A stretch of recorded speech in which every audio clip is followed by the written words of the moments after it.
欢迎你们参加我们今天的活动。So welcome to our event, Travel China from Home.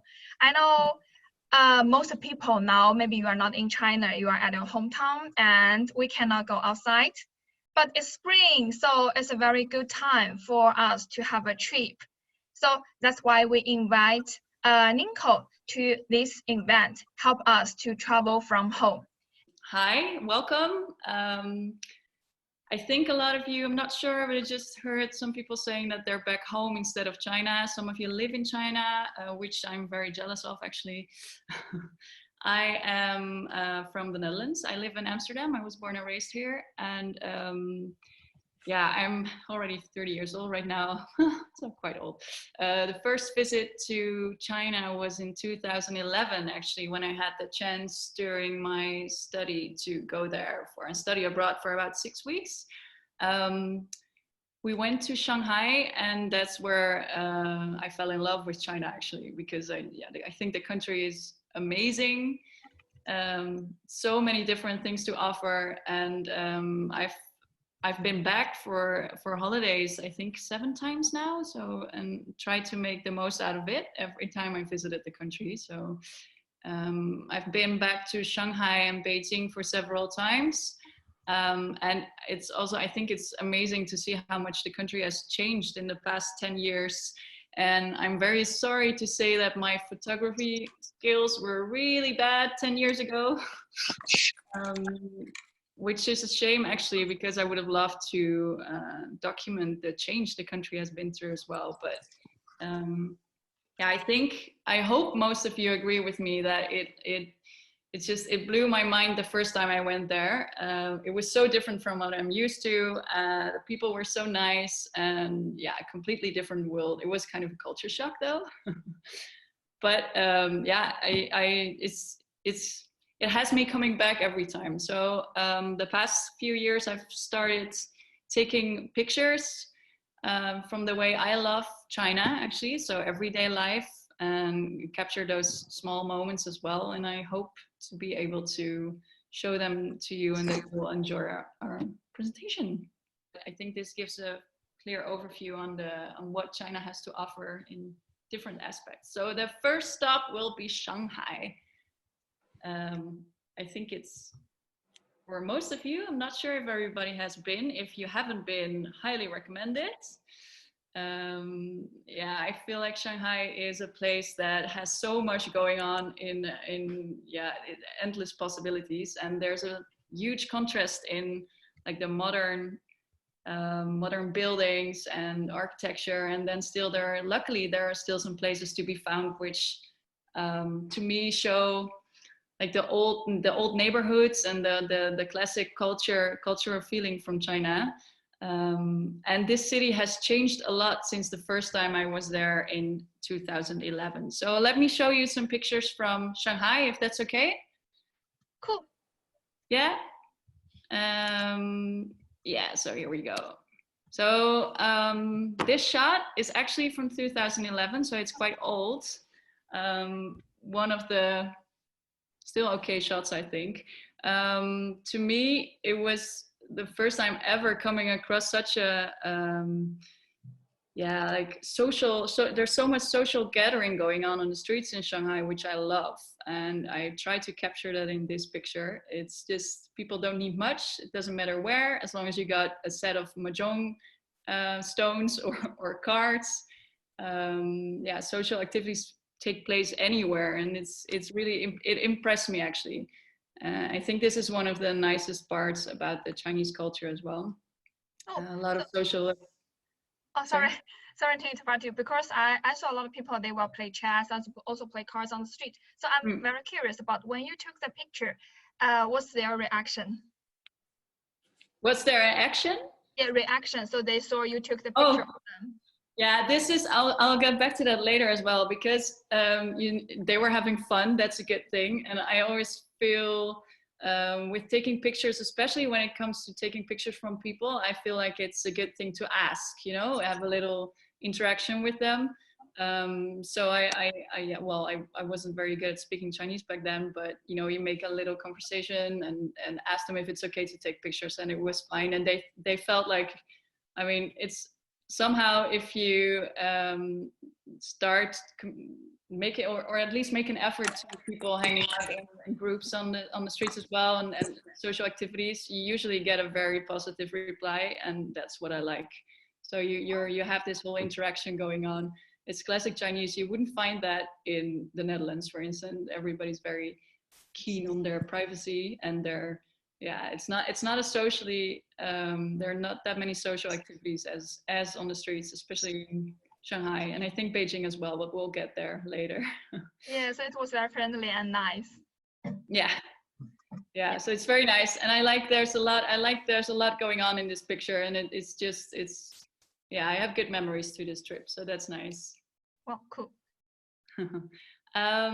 This shot is from last year, and I think it's the Hongkou area. Are you familiar with that? Right? Hongkou area, I think it's close to Yangpu and also Luxun Park. I know the Luxun Park is very famous in Hongkou. And there are still some of the old neighborhoods like this left. I know that in Shanghai right now, there are a lot of these neighborhoods being replaced by newer buildings, right? Which is a good thing, obviously. But there's so much going on in these alleyways, and it's fascinating to see, and I like strolling around in those neighborhoods. And yeah, I think every alleyway has its story, you know. It's like the laundry, and there's so much going on there. So I walked around this area, and it has a lot of great food ventures as well, so that's also very nice, like the local small food stalls, which you can get the jianbing, for instance, and a lot of good food going on. And I tried to capture as much of this alley as possible because there's so much going on, but obviously you get drawn into the back where there's actually stuff going on. I'm not sure what. I guess it's a game they're playing, most likely, but I'm not able to see very well. What I like to do in my pictures is to help everything that's in the shot draw you to the subject. So at this point, it's a scooter in front, which I placed out of focus in order to draw you into what's actually going on. Cute girl, yeah.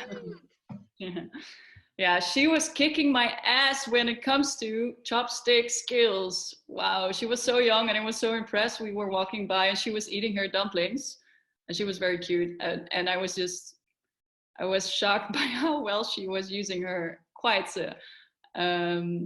So yeah, and I stopped, and her mother was there as well. And this is one thing I'd like to, tell you about, because especially when it comes to portrait photography, and when it comes to kids, you have to ask if it's okay to take their picture, because otherwise it would feel a little bit strange. And it's actually a nice way to get in touch with people and start a conversation. And her mother was completely fine with me taking her picture, and she was very cute.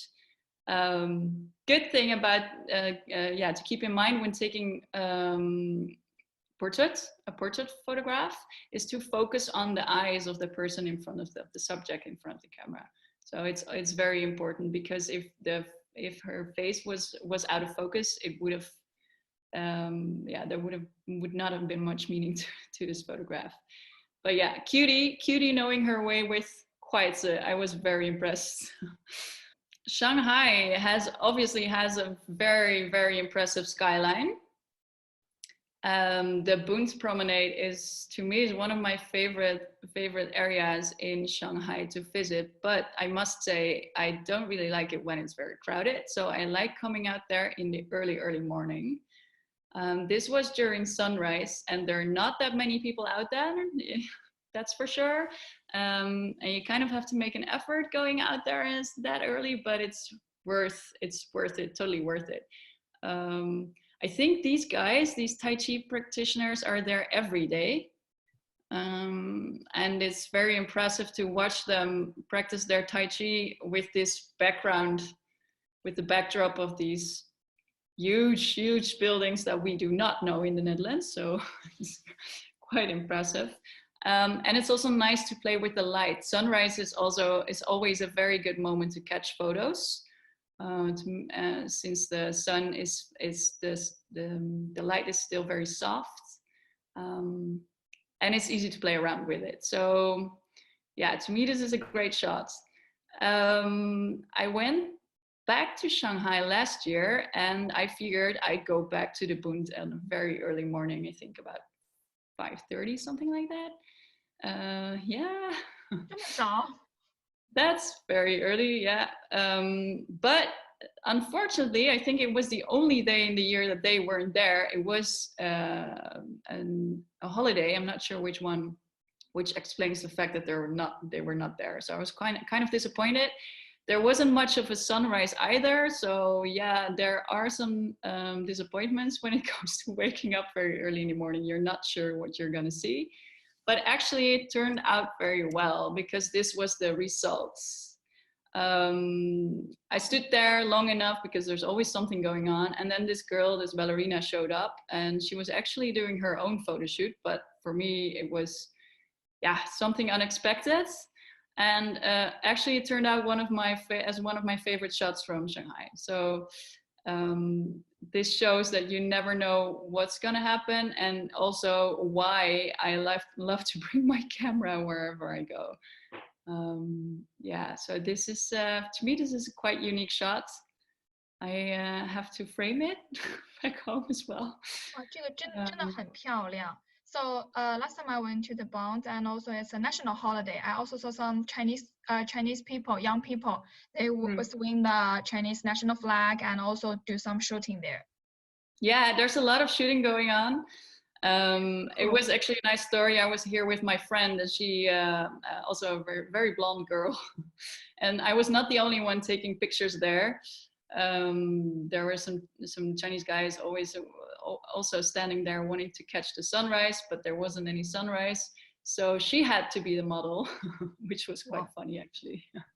Yeah, maybe I can also try to get up early and go to the Bund to discover more. Yes, I recommend it. I'm not really that much of a morning person, but mornings, especially in China, I feel like in parks and recreational areas like this, people working out in the most funny ways though. I've seen people walking backwards, and it's quite funny. But it's very entertaining, and I like the social interaction that you have in the mornings as well. And it's still so quiet, which is unlike anything else in Shanghai, I guess. So highly recommend going to the Bund in the early morning. Yeah, next time we can share who is the earliest and took the best moment. Yeah, exactly. Cool. Okay, so that was Shanghai. I'll take you to Yunnan province. I've traveled there for I think 2 weeks, and we've done quite some different places. But Shaanxi was the most, to me, was my favorite place of all, because it's a very small town. It's located on the old, I think it's the tea horse road. So it's very famous for the tea and the horse trading that happened in the area, like from the Tang Dynasty, I think even. So it's very old. And it's a very quiet place. I think it's about 2 hours from Lijiang, which is very famous. And it was as time stood still. So we spent several days there, and I just loved walking around the area, and just, you know, taking up all the history and the slow pace of life that happened there. So this is one of my favorite shots from there. It's these two old guys doing their thing, being handy and not minding anything else. There were hardly any tourists, so it was very, very peaceful. As you can see, again, I'm really a big fan of making pictures with playing with the depth of field. So as you can see, the scooter on the right side being out of focus really helps you to draw your focus to the subjects. And yeah, I hadn't asked these guys if it was okay for me to take their picture. But yeah, as long as you're not really in their face, I think it's okay. And I just love them being all in it. It was just, it's super it was super relaxing for me actually to be there. It's very nice. this is the old theater in Shaanxi, which is about 700 years old, I think. And I was amazed by the details, and it's super beautiful. And it was just there, and there was nobody else there. And it's so, yeah, it was, I think it was been one of our best Yunnan experiences. And having the tree in front adds a little mystery to the picture, I think. Yeah, I think it's amazing the details in this theater. It's you can look at it for hours, I think, and free of charge. I mean, you could just go there. It was really cool. And we have another cutie. This girl, she had kind of asked me to do an entire photo shoot. I'll spare you the other pictures, but she was so cute.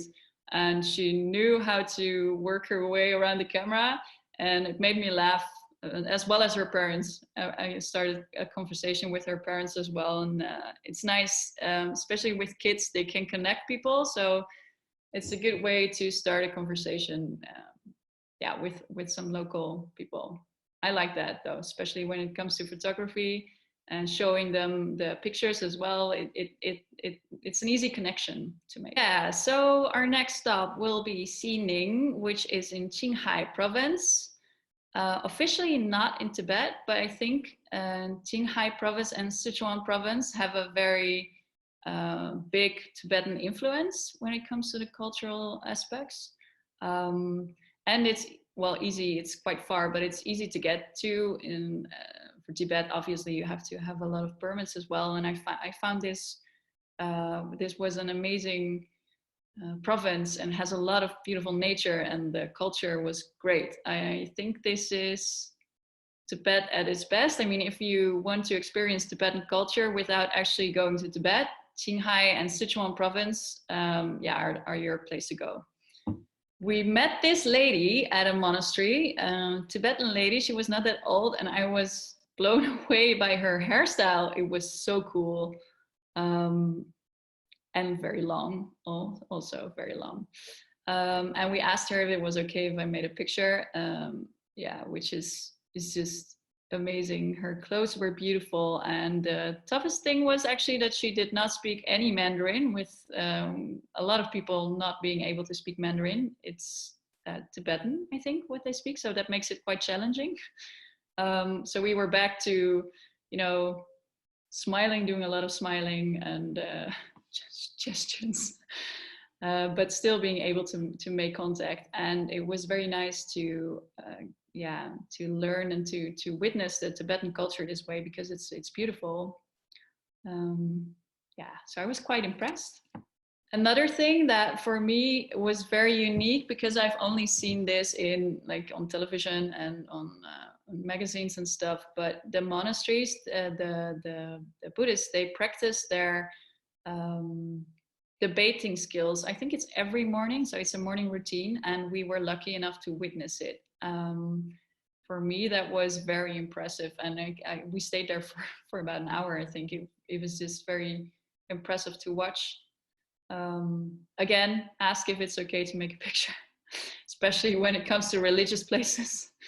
Yeah, and this is a trip I went on with my dad, actually, so it was extra special for me and for him as well.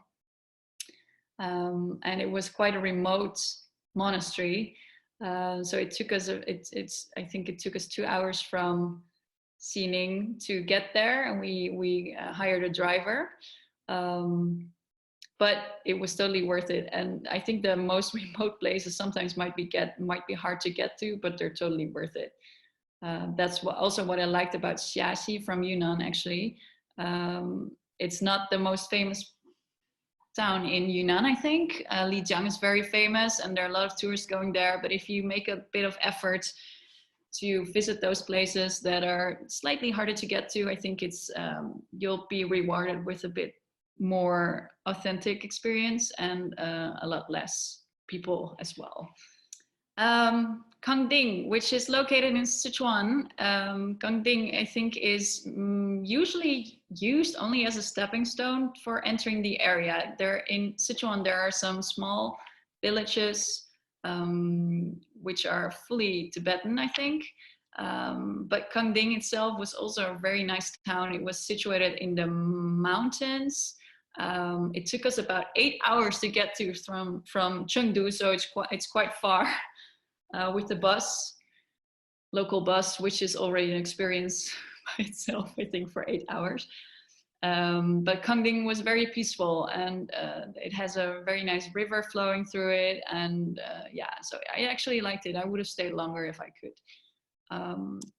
It has a great monastery. It's a huge monastery. It burned down several times, I think, but they rebuilt it quite remarkably.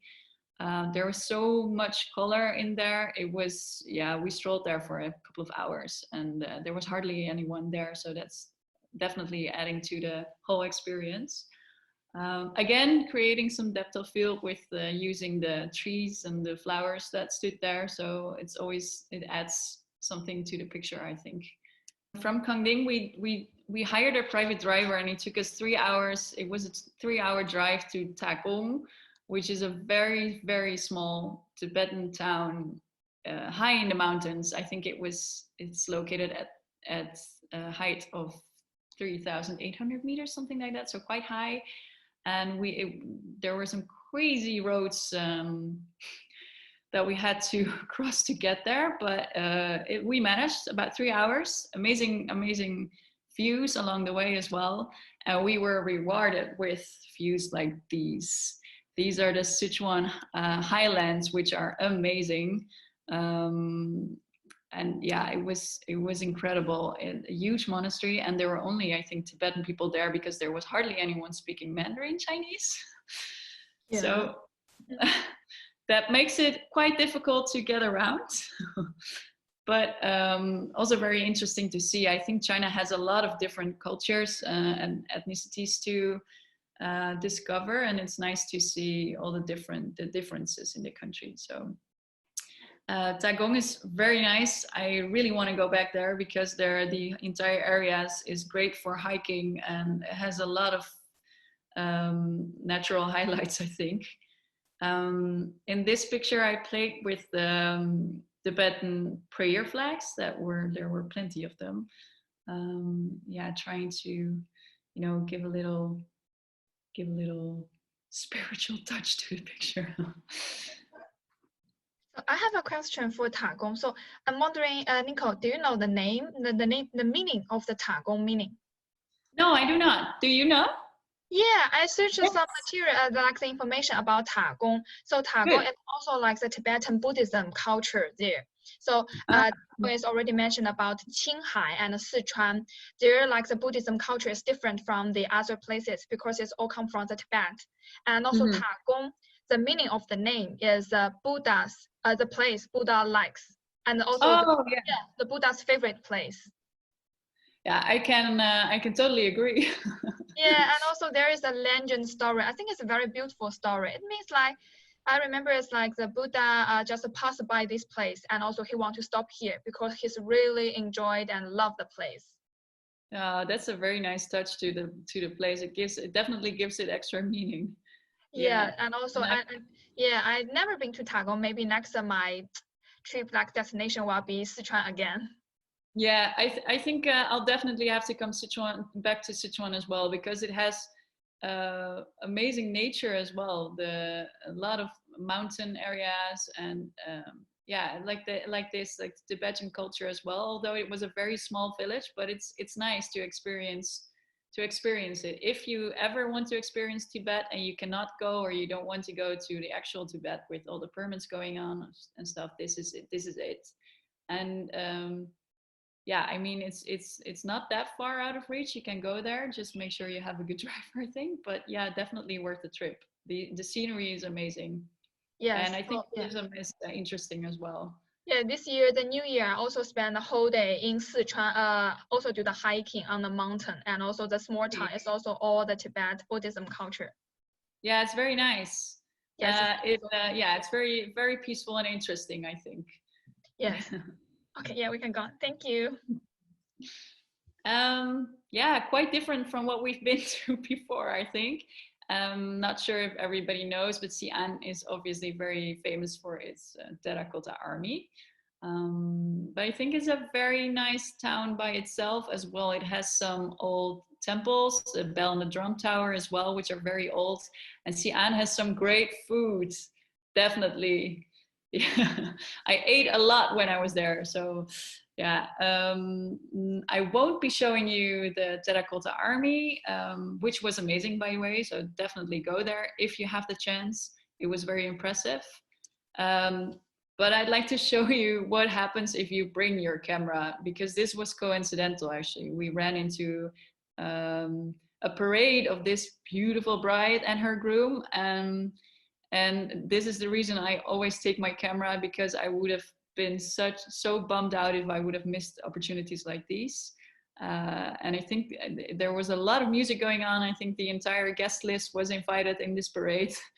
And I like witnessing this kind of stuff. Unexpected events, I call them. But yeah, I mean, look at her. She's a beauty. Not sure if I will look like this on my wedding day, I think, but I think she's gorgeous. Yeah. So I was lucky enough to get a shot from her this way. Xi'an has a very old city wall, which was renovated for you and me to cycle on, which is great, actually. I mean, especially us in the Netherlands, we ride the bike very, very often. But it's a nice way to spend your time. There's a lot of history on this wall, and it gives you a nice overview on the entire city. I try to, catch in this picture, try to catch a glimpse of the actual wall and try to draw you into what's happening out there. And I spent it was a afternoon well spent. I really liked it. It takes you a few hours, I think, to ride the entire city wall. But you can enjoy the views, and yeah, it's just really nice. There's a lot of people spending their leisure time there as well. So it was if you ever go to Xi'an, definitely visit the city wall. Yeah, most famous of all, I think. And our end stop for today, Beijing. I love Beijing. It's huge. I think I've been several times, but I don't think I've seen it all yet. So there's something new to discover every time you go there. And same as for Shanghai, I think there's a lot, especially in summer, there's a lot of life happening on the streets. If you go to the Hutong areas, which luckily there are still a few left and also being renovated.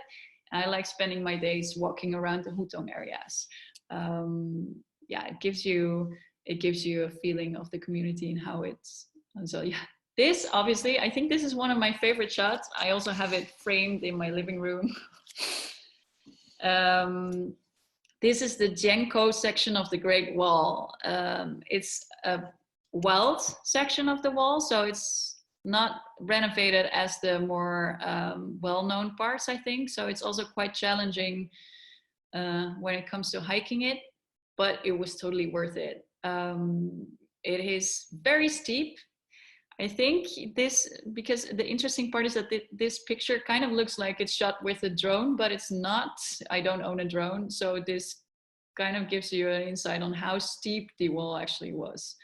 And I love the fact that it's so lush and green, and it was kind of overgrown at parts. But I think it was one of the best hikes on the Great Wall I ever did. I've been there 3 times, different sections each time. But this was definitely the best. It took us a while to get there. We hired a private driver, but yeah, it was very cool. It has dramatic scenery. So, but you have to be it's challenge hikes, so be experienced in hiking, I think, because if something happens, it might not be that easy to get help, I think. It's also where my boyfriend proposed to me, so it has a quite special meaning. I was very happy that there was no one there, so because it was kind of awkward, but for both of us. But it's a very unique experience. It's unforgettable. Yes, it is a very unique experience. Oh, congratulations! Yeah. Thank you. Yeah, we had the whole wall to ourselves. I think the entire day we did a hike for 7 hours. So quite tiring, but there was no one there. So that's very unique. I think if you go to Mutianyu and yeah, Badaling especially, it's more crowded, and it definitely adds to the experience of hiking the Great Wall. If you have it to yourselves, it's very serene. I love this shop because this is typical Chinese baitai. I think it's a winter vegetable, if I'm not mistaken. Yeah. And this was last November. I went to Beijing last November, and I just love these remote vegetable pop-ups everywhere on the streets, and it was very busy, and there was so much baitai. It was just, this is pure art to me. I just loved it. I couldn't stand making a picture from it. So yeah, you wouldn't see this on the streets of Amsterdam though. So it's I think it has a charm to it. My three favorite shots from the streets of Beijing. It is the area around the drum tower and the bell tower. So it's an actual hutong area. Um, Lots of mahjong going on, which I still have to learn how to play. I think, which we have a lot of time for right now, actually. So it might be a good idea. This area is very vibrant. There's a lot going on in the streets, especially in summer when the days are hot and life is just, it's outside. So I think you can see three different techniques in photography. I put a lot of focus on composition. So on the left, you can see that the small wall from the diagonal line, as I say. I'm not sure if I pronounce it correctly. But it's immediately draws you to the guy sitting on the motor, and it helps you focus there. And same with the scooters that are out of focus in the front. As for the mahjong player, his fellow players being out of focus and making way for my camera to focus on him and on the table it's just a perfect setting, and it's what makes this picture interesting as well. I still don't know how to play this game, and I think there sometimes is actually money involved. It's a serious game, so yeah, I would love to play it sometime. I think it's a very big part of Chinese culture, being able to play mahjong. And again, I love the social activities, people hanging out with each other and on the streets. And yes, it's completely different from what we're seeing here in the West, I think. So it's definitely one of the nicest parts about the Chinese culture. And the picture on the right made me laugh because this delivery guy, they're crazy. There's no alley that is small enough for them to bike through, so it was really funny. And then also you see that there's a small portable kitchen set up on the left, so at night these small streets, they come to life, and the local dumpling lady will make her dumplings there, which is to me very charming. And it's always crowded in these kind of pop-ups. So yeah, this is what I love. I love strolling around the streets of Beijing, especially in summer, and there's always something going on Chinese streets. It's just, yeah, it's just so nice. This shot is completely out of focus, so technique-wise, not that good. It was also shot my first time in China in 2011, so no photo techniques or skills whatsoever. But the composition is really great. That's what draws you in this picture. Also, I wanted to inform you guys about this location because it's the Eastern Qing tombs. And it's, I think, because I still want to go back, but it's not that well known, I think, yet. So the Ming tombs are, and the Eastern Qing tombs are not. And it's a very big place. I think it has a lot of tombs from emperors and concubines, and it's a very interesting place. And it's set about 2 or 3 hours outside of Beijing. I think you can get there using public transport, but for me it was a very interesting place to visit. And this shot is still, although it's not very good in quality, it shows you that having an eye for detail or composition already brings you quite far. I wish I had some knowledge on taking photos back then. But yeah, that's how it goes. You learn along the way. Still a lot to learn from me though. So yeah, I'm hoping I'll be able to return to China soon again to make some more shots. This is me, obviously, and a picture that my father took. And I wanted to show you this because this was at sunset. Same as for sunrise, sunset is a great moment to take pictures. You see how the light is soft on my messy hair. But it has a nice touch to any picture without really having to edit or whatsoever. So it's called golden hour as well. I think it's between 5 and 6 when the sun sets, so it's very soft light.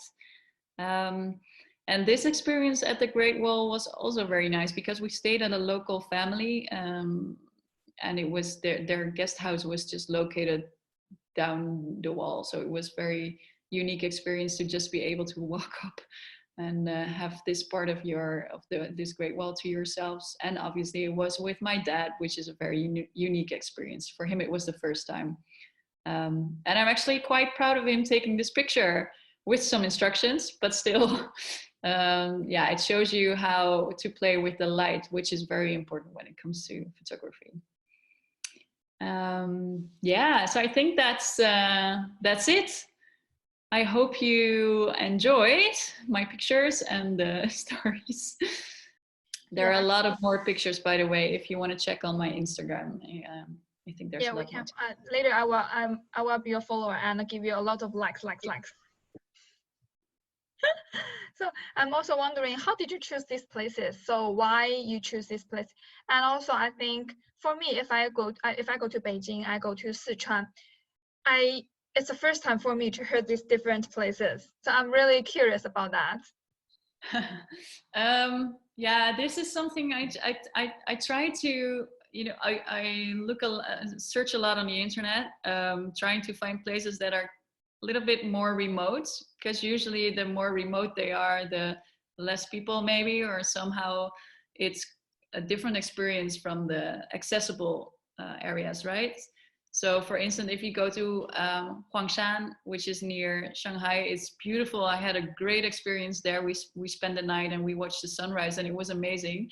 But as you can see on the picture on the right, in the right corner of my on the screen, you're definitely not alone. And if you go to Sichuan province, for instance, and you have some great areas with mountain ranges and nature, and there's actually, China is so big, there are so many options where you can actually be alone and experience the everything that China has to offer in a slightly more relaxing way than with a lot of other people. Yeah, so I really try to look up places that might not be that easy to get to, but I try to find pictures as well, if it's worth it or not. And then, yeah, I dive into how to get there. Yes, really, like the remote places, less people. And also, like, sometimes I choose a lot of like the crowded place. It's really influenced my emotion. It makes me really hard to enjoy the trip. Yeah, I can imagine. And although sometimes, because I mean, it's China, there are a lot of people in China, and the Chinese, yeah, you love to travel as well. And it's totally, yeah, I mean, I can imagine you have a great country, so why not visit it yourself? And it also sometimes, I also like it. I mean, it was so funny watching the sunrise at the Huangshan with all the people there, and everybody it was so crowded, and we were standing like this, but everybody was so happy, and they were like, "Chu lai la, chu lai la," when the sun came out, and it actually kind of added some charm to the whole situation. So yeah, I don't always mind. I like it as well. And the people in China, I feel, are friendly, and they're always willing to make you know, a small chat. So it's not always a negative thing to visit places with a lot of people, but sometimes there's still a lot of things to offer also when it comes to history in China, in places that are not yet restored that much, for instance, or like so that's quite interesting. Of course, I know you mentioned a lot of times that you took your camera to every place. So no matter where you are, so you will always take your camera. But sometimes I know the camera, especially the professional camera, is so heavy. So I'm wondering if, so for me, I'm not a professional photographer, but I still enjoy taking the different shoots of the great moments. How do you think about, how can we use our mobile phone better? Well, nowadays I think the mobile phones are really, really good when it comes to the cameras equipped. So yeah, just I think you'll get a long way if you take out your phone and use it as your camera. You just have to. I always keep an eye out on situations going on, like what's happening in front of us, what's happening behind us, and trying to picture. I always have in mind the picture I think I want. So I won't be I'm focusing on what's happening and trying to make the shot I'm aiming for, whether it's with a professional camera or with your phone. I think you can both do it, but for me there's always a struggle. I don't have that big of a camera. I don't use a big lens because of that, actually, because of the having to carry it around all the time. Same as which most photographers use tripods, which actually improve the quality of your picture, especially when it comes to nature photography or sunrise or sunsky when there's not that much light. But having to carry around a tripod, it's just, to me, it doesn't work. I tried, but yeah, it takes too much time. I was spending so much time installing the whole thing that it was the moment was already gone. And especially when you're traveling with companion, I mean, if you it gets very boring for them. Yes, when you prepare all the stalling out, the moment is already gone. Yeah. So I'm trying to find a balance in taking as little equipment as possible and still being able to catch the moments. There should be a balance, especially when you're on a holiday as well. Not only focus about taking photography. I agree with you. Yes, I think so. When we have like the eyes, we can focus on the beautiful moment, no matter like the phone or the professional camera, we can all remember it. Yeah, and if you know how to look for the composition, I mean, it doesn't really matter what phone you have. You can take great pictures with your phone or your camera. It doesn't really matter as long as you focus on the details and the composition. So yeah, I think that's most important. Thank you. Yeah. Okay. So thank you for everyone. So I think it's already time to say goodbye. And also I will say have a good day or maybe have a good night. Yes. Thank you all, and hope you're having indeed a very good morning, good night, whatever from yes, anywhere. good morning and good night. And also one day we can meet together in Shanghai and to see and to discover more like the early morning in the Bund. Yes, let's do that. Yes. Okay. Yeah. Thank you, everyone. Bye-bye. Bye.